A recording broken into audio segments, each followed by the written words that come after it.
Good afternoon, everybody. So I will be talking about local energy communities, which is a current topic that is being discussed at EU level.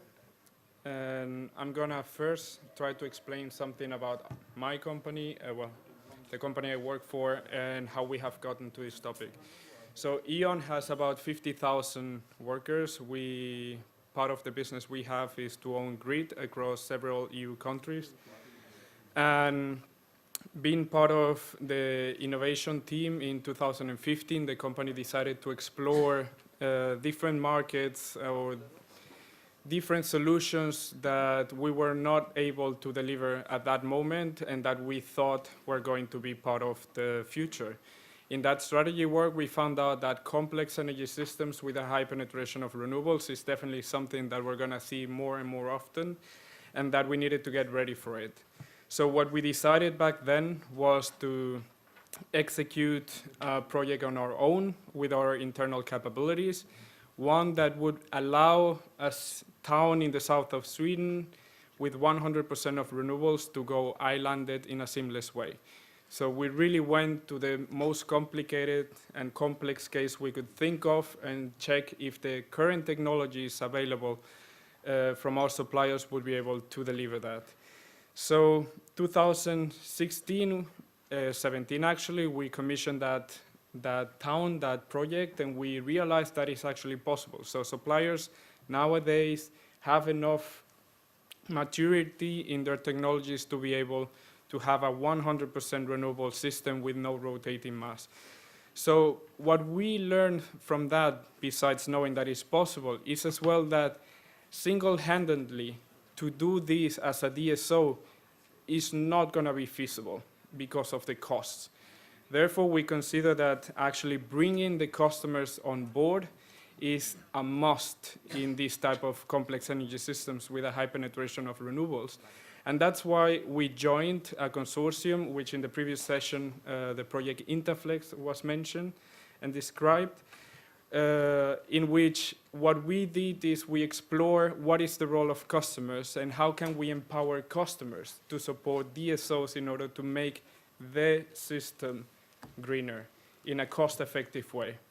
So after starting that project, which is still going on, we went into 2018 where EON decided to actually bet for these type of solutions, solutions with a high penetration of renewables, complex energy systems with the customer involvement.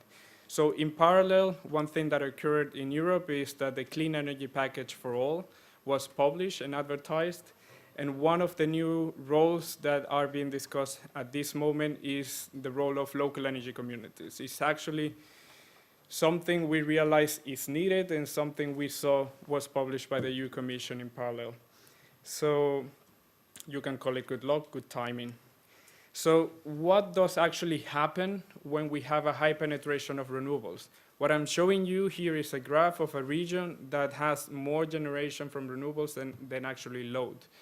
What you see is actually that between 2005 and 2017, the amount of constraints is just growing. And this is not going to stop there, it's just going to continue growing because the penetration of renewables in that specific area is expected to go 4 times higher than it currently is.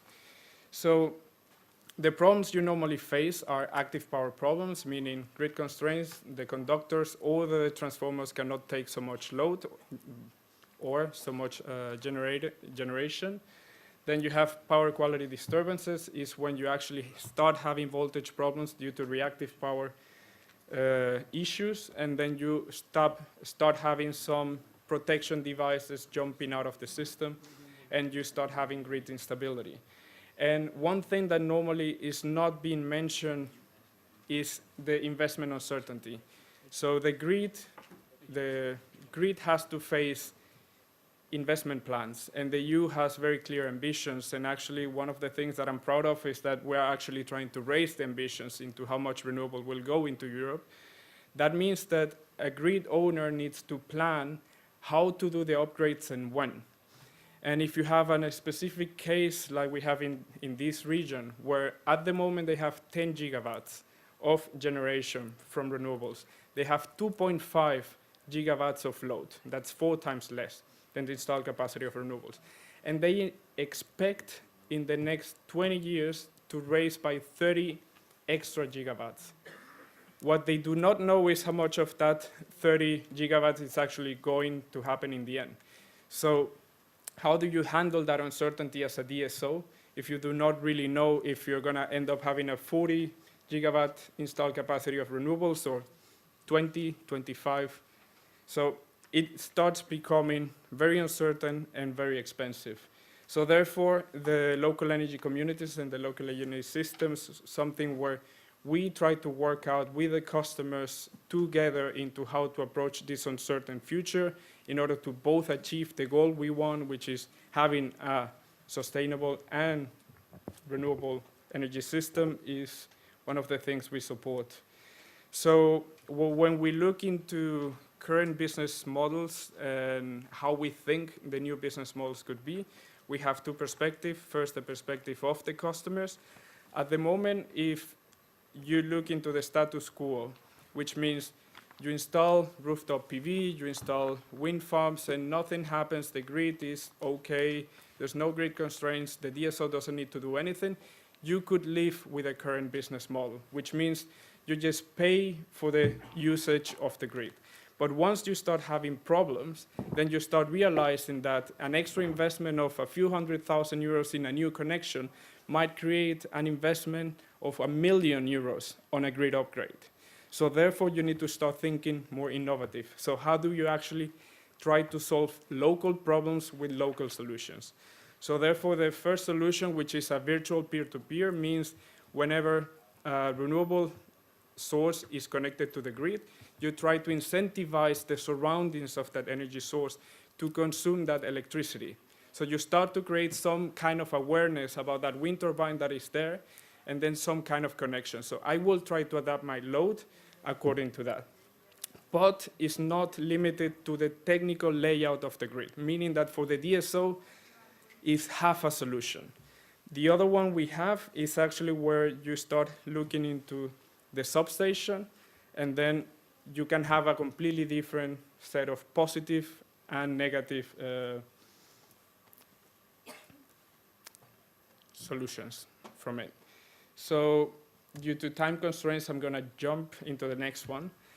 And finally, once you have end up deciding what is the best business model to encourage customers to deploy their solutions and to increase the level of energy awareness and commitment from the local community, you have the DSO. The DSO still plays a role in this local system. And what they need to do, the main problem they have is how to tackle uncertainty, meaning that if there's the possibility of allowing DSOs to have some kind of mobile solutions that allow them to cope with the uncertainty, upgrade in a cost-effective way, together with the fostering of local consumption, we believe that in this way, local energy communities can actually support the integration of high levels of renewable power into the grid. So, key messages in 4 bullet points. One, it's actually possible to have high penetration of renewables in the grid. There's indeed some standardization that needs to be done. Suppliers have the technology, we just need to align and support the markets in getting more mature. We need regulation to intervene. We need regulation to intervene in the correct way, and we need to support them in understanding how we consider that we're going to achieve these goals together.